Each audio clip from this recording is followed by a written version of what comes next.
சென்னை மெரினா கடற்கரை காமராஜர் சாலையில் குடியரசு தின விழாவை முன்னிட்டு அணிவகுப்பு ஒத்திகை நிகழ்ச்சி நடைபெற்று வருகிறது. நூற்றுக்கணக்கான காவல்துறையினர், விமானப்படையினர் மற்றும் கடற்படையினர் ஒத்திகைகளை மேற்கொண்டு வருகின்றனர். இது குறித்த கூடுதல் தகவல்களை நமது செய்தியாளர் தாரணி வழங்க கேட்கலாம்.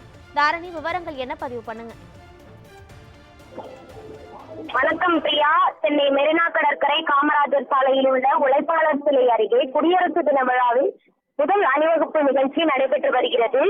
76வது குடியரசு தினம் வருகின்ற 26ஆம் தேதி நாடு முழுவதும் கொண்டாடப்படுகிறது. தமிழக அரசின் சார்பில் சென்னை காமராஜர் சாலையில் காந்தி சிலை அருகே குடியரசு தின விழா கொண்டாடப்படுவது வழக்கம். மெட்ரோ ரயில் பணிகள் காரணமாக சிலைக்கு பதிலாக உழைப்பாளர் சிலை அருகே குடியரசு தின விழா சில ஆண்டுகளாக நடைபெற்று வருகிறது. அந்த வகையில் இந்த ஆண்டும் குடியரசு தின விழா உழைப்பாளர் சிலை அருகே நடைபெற்று வருகிறது. முன்னதாக 3 ஒத்திகை நிகழ்ச்சிகள் நடத்தப்படும். அந்த வகையில் முதல் ஒத்திகை நிகழ்ச்சி தற்பொழுது நடைபெற்று வருகிறது. தொடர்ந்து ஜனவரி 22 மற்றும் 24 ஆகிய தேதிகளில் குடியரசு தின ஒத்திகை நிகழ்ச்சி நடைபெற இருக்கிறது.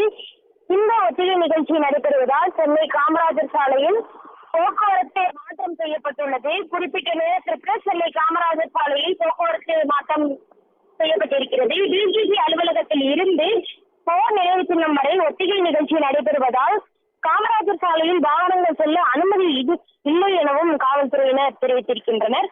தமிழக ஆளுநர், முதலமைச்சர் வருவது போல் ஒத்திகை நிகழ்ச்சி நடைபெற்று வருகிறது. கடலோர பாதுகாப்பு படையினர், சென்னை பெருநகர காவல் குழுவினர், தமிழ்நாடு சிறப்பு கமாண்டோ படை, நீலகிரி படைப்பிரிவு, குதிரைப்படை பிரிவு, செயல்படை பிரிவினர், தமிழ்நாடு தீயணைப்பு மற்றும் மீட்பு படை குழுவினர், ஊர்காவல் படையினர், பெண்கள் காவல் படையினர், தேசிய மாணவர் ஆண்கள் படையினர், என்என்சி படையினர் ஆகியோருக்கான அணிவகுப்பு நிகழ்ச்சிகளும் கலை நிகழ்ச்சிக்கான ஒத்திகையும் தற்பொழுது நடைபெற்று வருகிறது. பிரியா, விவரங்களை வழங்கியமைக்கு நன்றி தாரணி.